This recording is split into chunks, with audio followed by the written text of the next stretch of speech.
ಹಾಸನದ ಮೊಸಳೆ ಹೊಸಳೆಯಲ್ಲಿ ನಡೆದಂಥ ಗಣೇಶ ವಿಸರ್ಜನಾ ರ್ಯಾಲಿ ಏನಿತ್ತು, ಆ ರ್ಯಾಲಿಯಲ್ಲಿ ಲಾರಿ ಪಲ್ಟಿಯಾಗಿ 9 ಜನ ಸಾವು ಪ್ರಕರಣಕ್ಕೆ ಸಂಬಂಧಪಟ್ಟಂತೆ ಬಳ್ಳಾರಿಯ ಓರ್ವ ಯುವಕ ಪ್ರವೀಣ್ ಕುಮಾರ್ ಕೂಡ ಮೃತಪಟ್ಟಿರುವಂಥದ್ದು. ಈಗ ಅವರ ಸ್ನೇಹ ಬಳಗ ಹಾಗೆ ಅವರ ಕುಟುಂಬಸ್ಥರು ಕೂಡ ಸಾಕಷ್ಟು ಶ್ಲೋಕ ಮಡಿಗೊಟ್ಟಿರುವಂಥದ್ದು. ಆತನ ಸ್ನೇಹಿತರು ಕೂಡ ನಮ್ಮ ಜೊತೆಗೆ ಇರುವಂಥದ್ದು. ಅವ್ರನ್ನೂ ಕೂಡ ಈಗ ನೇರವಾಗಿ ಮಾತಾಡಿಸ್ತಾ ಹೋಗ್ತೇನೆ. ಬ್ರದರ್, ಈಗ ಪ್ರವೀಣ್ ಕುಮಾರ್ ಹೇಗಿರ್ತಿದ್ದ ನಿಮ್ಮ ಜೊತೆಗೆ, ಏನೆಲ್ಲ ವಿಚಾರಗಳನ್ನು ಹೇಳ್ಕೊಳ್ತಿದ್ದ? ಸರ್, ನಾವು ಡಿಪ್ಲೊಮಿಂದ ಜೊತೆಗೆ ಒಟ್ಟಿಗೆ ಓದ್ಕೊಂಡಿದ್ದು.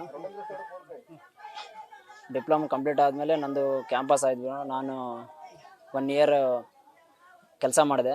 ಅವನು ಇಲ್ಲೇ ಬ್ಯಾಕ್ಲಾಗ್ ಇತ್ತು, ಅವನು ಇಲ್ಲೇ ಕಂಪ್ಲೀಟ್ ಮಾಡಿಕೊಂಡು ಆಮೇಲೆ ಜೊತೆಗೆ ಅವನು ಕ್ಲಿಯರ್ ಮಾಡ್ಕೊಂಡು ನಾವು ಒಟ್ಟಿಗೆ, ನಾನು 1 ಇಯರ್ ಮುಗಿಸ್ದೆ. ನಾನು ಇಂಜಿನಿಯರಿಂಗ್ ಮಾಡ್ಬೇಕು ಅಂದ್ಕೊಂಡಿದ್ದೆ. ಒಟ್ಟಿಗೆ ಜಾಯ್ನ್ ಆದ್ವಿ ಇಂಜಿನಿಯರಿಂಗು. ಅವನಿಗೆ ಗೌರ್ಮೆಂಟ್ ಕಾಲೇಜ್ ಸಿಕ್ತು, ನನಗೆ ಪ್ರೈವೇಟ್ ಕಾಲೇಜ್ ಸಿಕ್ತು. ಇಬ್ಬರು ಒಟ್ಟಿಗೆ ಓದ್ತಾ ಇದ್ವಿ. 2 ಇಯರ್ಸ್ ಆಯ್ತು ಕಂಪ್ಲೀಟ್ ಮಾಡ್ಕೊಂಡು ಬಂದ್ವಿ. ಒಟ್ಟಿಗೆ ಶೇರಿಂಗ್ ಚೆನ್ನಾಗಿದ್ವಿ. ಊರಿಗೆ ಹೋದ್ರೆ ಜೊತೆಗೆ ಬರ್ತಾಯಿದ್ವಿ, ಜೊತೆಗೇ ಬರ್ತಾಯಿದ್ವಿ. ಅವ್ನು ನಮ್ಮ ಮನೆಗೂ ಬರ್ತಾಯಿದ್ದ, ನಾನು ಅವ್ರ ಮನೆಗೆ ಬರ್ತಾಯಿದ್ದೆ. ಚೆನ್ನಾಗಿದ್ವಿ ಬ್ರೋ. ನಾನು ಇಂಟರ್ನ್ಶಿಪ್ ಅಂತ ಬೆಂಗಳೂರಿಗೆ ಹೋಗ್ಬಿಟ್ಟೆ. ಅವನು ಅಂದರೆ DJ ಸ್ವಲ್ಪ ಅವನಿಗೆ ಕುಣಿಯೋದು ಎಲ್ಲ ಸ್ವಲ್ಪ ಜಾಸ್ತಿ ಇತ್ತು. ಅವ್ರ ಫ್ರೆಂಡ್ಸ್ ಕರೆದ್ರಂತ ಅವ್ರ ಹಾಸ್ಟೆಲಲ್ಲಿ ಕಾಲೇಜ್ ಹತ್ರನೇ ಗಣೇಶನ ವಿಸರ್ಜನೆ ಇತ್ತು, ಅಲ್ಲಿಗೆ ಹೋಗಿದ್ದಾರೆ. ಅದು ಈ ಥರ ಆಗುತ್ತಂತ ನಾನು ಅಂದ್ಕೊಂಡಿದ್ದಿಲ್ಲ ಬ್ರೋ. ಸಡನ್ನಾಗಿ ಫ್ರೆಂಡ್ಸ್ ಎಲ್ಲ ಕಾಲ್ ಮಾಡಿ ಹೇಳಿದ್ರು, ನನಗೆ ತಡ್ಕೊಳಕ್ಕಾಗಲಿಲ್ಲ. ಸಡನ್ನಾಗಿ ಬೆಂಗಳೂರಿಂದ ಹಂಗೆ ಬಂದು ಬ್ರೋ. ವರ್ಷ ಸ್ನೇಹಿತರು ನೀವು? ನಾ ಈಗ ಒಂದು 3-4 ಇಯರ್ಸ್ ಆಯಿತು. ಹೇಗಿರ್ತಾ ಇದೆ ನಿಮ್ಮ ಜೊತೆಗೆ? ಫ್ಯಾಮಿಲಿ ವಿಚಾರಗಳನ್ನ ಏನೆಲ್ಲ ಶೇರಿಂಗ್ ಮಾಡಿ? ಫ್ಯಾಮಿಲಿ ಫುಲ್ಲು, ಅಂದರೆ ನಾವು ಅವರು ಫ್ಯಾಮಿಲಿ ಎಲ್ಲಂದ್ರೂ ಕೂಡ ಫ್ಯಾಮಿಲಿ ಥರನೇ ಇದ್ವಿ. ಈಗ ನಮ್ಮ ಅಮ್ಮರು ಕೂಡ ಬಂದಿದ್ದಾರೆ. ಅವ್ರೇನು ಫ್ಯಾಮಿಲಿ ಅಲ್ಲ, ಬಟ್ ಅವರು ಫ್ಯಾಮಿಲಿ ಥರನೇ ಟ್ರೀಟ್ ಮಾಡ್ತಾ ಇದ್ವಿ. ಜೊತೆಗೆ ಊಟ ಮಾಡ್ತಾ ಇದ್ವಿ, ಎಲ್ಲಿಗೆ ಹೋದ್ರು ಜೊತೆಗೇ ಹೋಗ್ತಾ ಇದ್ವಿ. ಮೊನ್ನೆ ರೀಸೆಂಟಾಗಿ ಟ್ರಿಪ್ಪು ಹೋಗಿ ಬಂದ್ವಿ. ಅಮ್ಮ ಇದು ಅವನು ಬೇಡ ಅಮ್ಮ, ನಂಗೆ ಕಳ್ಸಲ್ಲ, ಮನೆಗೆ ದುಡ್ಡೇ ಇಲ್ಲ ಅಂತಂದ್ರೆ, ಅಮ್ಮ ನೀನು ಹೋಗ್ಬಾ, ಅಮ್ಮ ಇದ್ದು ಸರಿ ನಾನು ದುಡ್ಡು ಕೊಡ್ತೀನಿ, ನೀನು ಹೋಗ್ಬಾ, ನೀನು ಚೆನ್ನಾಗಿರು, ಓದ್ಕೋ, ಚೆನ್ನಾಗಿರು, ಹಂಗೆ ಆ ಥರ ಹೇಳ್ಬಿಟ್ಟು ಕಳಿಸಿ ರೀಸೆಂಟಾಗಿ ಹೋಗಿ ಬಂದ್ವಿ. ಬಟ್ ಈ ಥರ ಅವನು ದೇವ್ರನ್ನ ನಂಬ್ತಾನೆ ಇದ್ದಿದ್ದ ಮೊದಲು. ಈಗ ಕೇದಾರ್ನಾಥ್ಗೆ ಹೋಗಿ ಬಂದ್ವಿ. ಹೋಗಿ ಬಂದು ಈ ರುದ್ರಾಕ್ಷಿ ಇತ್ತು, ಈ ರುದ್ರಾಕ್ಷಿ ಹಾಕ್ಕೊಂಡಿದ್ವಿ. ಅವ್ನು ಹೇಳ್ತಿದ್ದ, ಮಮ್ಮ, ನನಗೆ ಮಾಮ ಅಂತ ಕರಿತಾನೆ ಅವನು, ಮಮ್ಮ ಇದನ್ನು ಬಿಚ್ಚಕ್ಕೆ ಹೋಗ್ಬೇಡಿ ಯಾವುದೇ ಕಾರಣಕ್ಕೂ, ಇದರಿಂದನೇ ನನಗೆ ಈಗ ಒಳ್ಳೇದಾಗ್ತಾ ಇದೆ, ನಾನು ಇವಾಗಿಂದ ದೇವ್ರು ನಂಬ್ತಾ ಇದ್ದೀನಿ ಅಂತಂದ. ಯಾವ ದೇವ್ರು ಇದ್ದಾನೆ ಬ್ರೋ? ಎಲ್ಲಿ ದೇವ್ರಿದ್ದಾನೆ? ಈ ಥರನ ದೇವರು?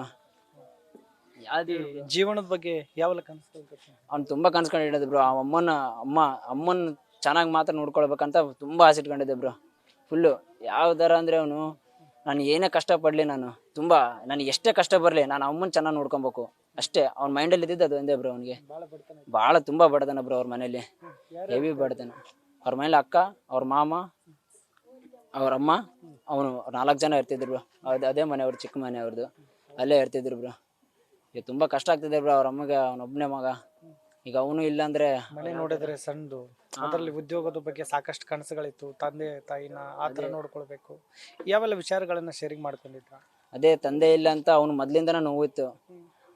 ತಂದೆ ಇಲ್ಲ ಅಂದಮೇಲೆ ನಾನಾದರೂ ಚೆನ್ನಾಗಿ ನೋಡ್ಕೊಬೇಕಲ್ಲ ನಮ್ಮ ಅಮ್ಮನ ಅಂತೇಳಿ ಮತ್ತೆ ಎಫರ್ಟ್ ಆಗ್ತಾ ಇದ್ದೆ. ಅವ್ನ ಕೈಲಿ ಓದಕ್ಕೆ ಆಗ್ತಾ ಇಲ್ಲ ಅಂದ್ರೂ ಕೂಡ ನಾನು ಎಫರ್ಟ್ ಹಾಕಿ ನಾನು ಏನಾದರೂ ಜಾಬ್ ತಗೊಳ್ಬೇಕು, ನಾನು ಒಳ್ಳೆ ಮನೆ ಕಟ್ಸ್ಬೇಕು. ಮನೆ ಕೂಡ ಇಲ್ಲ ಅವ್ರದ್ದು. ಮನೆ ಕಟ್ಸ್ಕೊಂಡು ನಾನು ಅಮ್ಮ ನಮ್ಮದೇ ಒಂದು ದೊಡ್ಡ ಚೆನ್ನಾಗಿ ಮನೆ ಇದ್ದು, ಒಂದು ಫ್ಯಾಮಿಲಿ ದೊಡ್ಡ ಬಳಗ ಮಾಡ್ಕೊಂಡು ನಾನು ಕೂಡ ತಾಯಿಗೆ ತಕ್ಕ ಮಗ ಅನ್ಸ್ಕೊಬೇಕಂತ ಆ ಥರ ಅನ್ಕೊಂಡಿದ್ದೆ ಬ್ರೋ.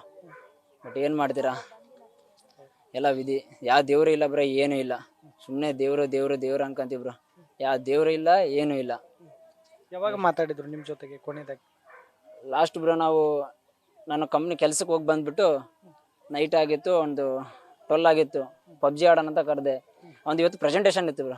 ಸಾರಿ, ನಿನ್ನೆ ಮಮ್ಮ ಇದು PUBG ಆಡೋಣ ಬಾ ಅಂದರೆ, ಅವನು ಇಲ್ಲ, ನನ್ನ ಪ್ರೆಸೆಂಟೇಷನ್ ಇದೆ, ನಾನು ಪ್ರಿಪೇರ್ ಆಗ್ಬೇಕು, ಅದಕ್ಕೆ ಸುಮ್ಮನೆ ಹೋಗಿ ಅಲ್ಲಿ ನಿಂತ್ಕೊಂಡ್ರೆ ನನಗೆ ಒಂಥರ ಅಪ್ಸೆಟ್ ಆಗುತ್ತೆ, ನಾನು ಪ್ರಿಪೇರ್ ಆಗ್ತೀನಿ ಸ್ವಲ್ಪ ಅಂತ ಹೇಳಿದ. ಸರಿ ಆಯಿತು, ನೀನು ಚೆನ್ನಾಗಿ ಓದ್ಕೊಂಡು ಪ್ರೆಸೆಂಟೇಷನ್ ಮಾಡು ಅಂತ ಹೇಳಿದ್ವಿ. ಸರಿ, ಅದೇ ಲಾಸ್ಟ್ ಬ್ರೋ, ಮುಗೀತು. ಹೇಗಿರ್ತದೆ ಫ್ರೆಂಡ್ಸ್ ಸರ್ಕಲಲ್ಲಿ? ಯಾವ ಥರ ಇರ್ತಿತ್ತು ನಡವಳಿಕೆ ಎಲ್ಲ? ಹೆಂಗೆ ಆತ್ಮೀಯತೆಯಾಗಿ ಯಾವ ಥರ ನಿಮ್ಮ ಜೊತೆಗೆ ಶೇರಿಂಗ್ ಮಾಡ್ಕೊಂಡು? ತುಂಬ ಬ್ರೋ. ಯಾವ ಥರ ಅಂದರೆ ಅದೇ ಹೇಳ್ತೀನಲ್ಲ ಬ್ರೋ, ಈಗ ಫ್ರೆಂಡ್ಸ್ ಅಂದರೆ ನಿಮಗೆ ಗೊತ್ತಿರುತ್ತೆ ಯಾವ ಥರ ಅಂದರೆ ಫುಲ್ಲು ಶೇರಿಂಗ್ ಬ್ರೋ. ನನ್ನ ಫೀಲಿಂಗ್ಸ್ನ ಅವ್ನು ಶೇರ್ ಮಾಡ್ಕೊಳ್ಳೋದು, ಅವ್ನ ಫೀಲಿಂಗ್ಸ್ನ ನಾನು ಶೇರ್ ಮಾಡ್ಕೊಳ್ಳೋದು, ಆ ಥರ ಫುಲ್ಲು ಒಂದಕ್ಕೊಂದು ಮುಚ್ಚಿಡ್ಕೊತಿದ್ದಿಲ್ಲ. ಏನಿದ್ರೆ ಅವ್ನು ಹೇಳ್ತಿದ್ದ, ಮಮ್ಮ ಹಿಂಗೆ ಆಗತ್ತೆ, ಬನ್ನಿ ಹಿಂಗೆ ಹೋಗೋಣ ಅಂದರೆ ರೆಡಿ. ಯಾವಾಗ ಬೇಕಾದ್ರೆ ಅವ್ನ ಜೊತೆಗೆ ಬರೋಣ, ಯಾವಾಗ ಬೇಕಾದ್ರೆ ಮಮ್ಮ ದುಡ್ಡಿಲ್ಲ ಅಂದರೆ ದುಡ್ಡು, ಹಂಗೆ ರೆಡಿ ಎಲ್ಲದಕ್ಕೂ ಬ್ರೋ. ಅವನು ಎಷ್ಟು ಜನ ಫ್ರೆಂಡ್ಸನ್ನ ಮಾಡ್ಕೊಂಡಿದ್ದಾನೆ ಅಂದರೆ ಲಾಸನಕ್ಕೆ ಹೋಗಿ ತುಂಬ ಜನ ಬ್ರೋ. ಫ್ಯಾಮಿಲಿ ಬಗ್ಗೆ ಎಲ್ಲ ಏನೆಲ್ಲ ಹೇಳಿ ವಿಚಾರಗಳನ್ನ ಶೇರ್ ಮಾಡ್ಕೊಂಡಿದ್ರು ಕೊನೆಯದಾಗಿ? ಅದೇ ಬ್ರೋ, ಅವ್ನ ಮೈಂಡಲ್ಲಿ ಇದ್ದಿದ್ದು ಒಂದೇ, ನಮ್ಮ ಅಮ್ಮನ ಚೆನ್ನಾಗಿ ನೋಡ್ಕೊಬೇಕು ಅಷ್ಟೇ. ಅಮ್ಮನ ಚೆನ್ನಾಗಿ ನೋಡ್ಕೊಬೇಕು, ಅಮ್ಮನ ಚೆನ್ನಾಗಿ ನೋಡ್ಕೊಬೇಕು. ಅಷ್ಟೇ. ಅಮ್ಮ ನನಗೊಂದು ಮಾತು ಹೇಳಿದ್ದ, ಅಮ್ಮ ನನಗೆ ಸಡನ್ ಆಗಿ ಅಮ್ಮ ನನಗೆ ಏನಾದರೂ ಆಗಿದ್ರೆ, ನನಗೇನಾದರೂ ಆದರೆ ಅಮ್ಮ ನಮ್ಮ ಅಮ್ಮನ ಯಾರು ನೋಡ್ಕೊಬೇಕು, ನೀನೇ ನೋಡ್ಕೊಬೇಕು ಮಮ್ಮ ಅಂತ ನನಗೆ ಹೇಳಿದ್ದ. ನಾನು ಅವನಿಗೆ ಅವತ್ತಿಗೆ ಹೇಳಿದ್ದೀನಿ ಬ್ರೋ, ಮಾತು ಕೊಟ್ಟಿದ್ದೀನಿ ಅವನಿಗೆ. ಆಯ್ತು ಮಮ್ಮ, ನನಗೆ ಏನಾದರೂ ಕೂಡ ನಾನು ನೋಡ್ಕೊಂತೀನಿ ಅಂತ ಹೇಳಿದ್ದೀನಿ ಬ್ರೋ. ನಾನು ಮುಂದಿನ ಅವ್ರ ಫ್ಯಾಮಿಲಿ ಜೊತೆಗೆ ಇರ್ತೀನಿ ಅಂತ ಹೇಳ್ತೀನಿ ಬ್ರೋ. ಇಷ್ಟು ಹೇಳಿ ಇದಿಷ್ಟು ಇಲ್ಲಿನ ಅವರ ಸಂಬಂಧಿಕರು ಕೂಡ ಹೇಳ್ತಾ ಇದ್ದಾರೆ. ಅವರ ಸ್ನೇಹ ಬಳಗದ ಜೊತೆಗೆ ಸಾಕಷ್ಟು ಪ್ರವೀಣ್ ಆತ್ಮೀಯತೆಯಾಗಿ ಬೆರೀತಾ ಇದ್ದ. ಜೊತೆಗೆ ಆತನಿಗೆ ಏನೇ ಆದರೂ ಕೂಡ ನೀನೇ ನನ್ನ ಕುಟುಂಬವನ್ನು ಮುನ್ನಡೆಸ್ಕೊಂಡು ಹೋಗ್ಬೇಕು ಅನ್ನುವಂಥ ಒಂದು ನಿಟ್ಟಿನಲ್ಲಿ ಆತನ ಸ್ನೇಹಿತರ ಜೊತೆಗೂ ಒಂದಷ್ಟು ವಿಚಾರಗಳನ್ನು ಪ್ರವೀಣ್ ಏನು ಮೃತ ಪ್ರವೀಣ್ ಇದ್ದಾನೆ ಅವರು ಶೇರಿಂಗ್ ಮಾಡ್ಕೊಂಡಿದ್ದ ಅನ್ನುವಂಥ ಒಂದು ಮಾಹಿತಿಯನ್ನು ಆತನ ಸ್ನೇಹ ಬಳಗ ಕೂಡ ಈಗ ನ್ಯೂಸ್ ಫಸ್ಟ್ ಮುಂದೆ ಹೇಳ್ತಾ ಇರುವಂಥದ್ದು. ಕ್ಯಾಮ್ರಾಮನ್ ಕಾರ್ತಿಕ್ ಜೊತೆಗೆ ಶಿವಾನಂದ್ ಮದಿಹಳ್ಳಿ, ನ್ಯೂಸ್ ಫಸ್ಟ್ ಕನ್ನಡ, ಬಳ್ಳಾರಿ.